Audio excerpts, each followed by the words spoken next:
Hello friends, welcome to my YouTube channel Common Kitchen Tips. ഇന്ന് നമുക്ക് ഇവിടെ ശീമച്ചക്ക വെച്ചിട്ട് ഒരു കറി ഉണ്ടാക്കാം.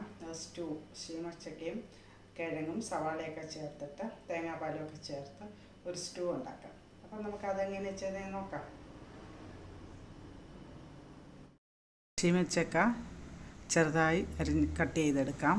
നമുക്കതിൻ്റെ കൂടെ 3 സവാളയും 2 കിഴങ്ങും ഒരു 4 പച്ചമുളകും എടുത്തിട്ടുണ്ട്.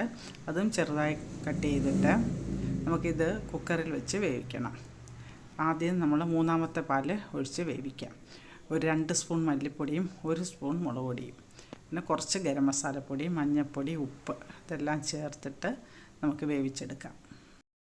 സ്റ്റൂ നല്ല കുറുകിയിരിക്കണം, തേങ്ങാപ്പാൽ നിറയെ ചേർക്കണം, അപ്പോഴാണ് അതിന് നല്ല ടേസ്റ്റ് വരുന്നത്. അപ്പം നമുക്ക് ഇതെല്ലാം അവസാനത്തെ പാൽ ഒഴിച്ച് നമുക്ക് കുക്കറ് നല്ലപോലെ അടച്ച് വേവിക്കാം.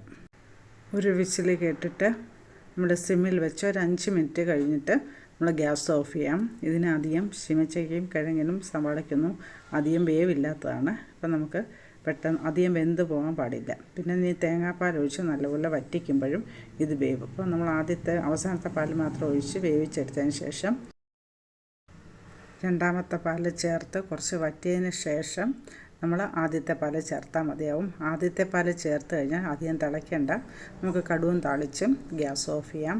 നമ്മുടെ കറി റെഡി ആയിട്ടുണ്ട്. നിങ്ങളിങ്ങനെ ചെയ്ത് നോക്കണം, നല്ല ടേസ്റ്റി ആയിട്ടുള്ള കറിയാണ്.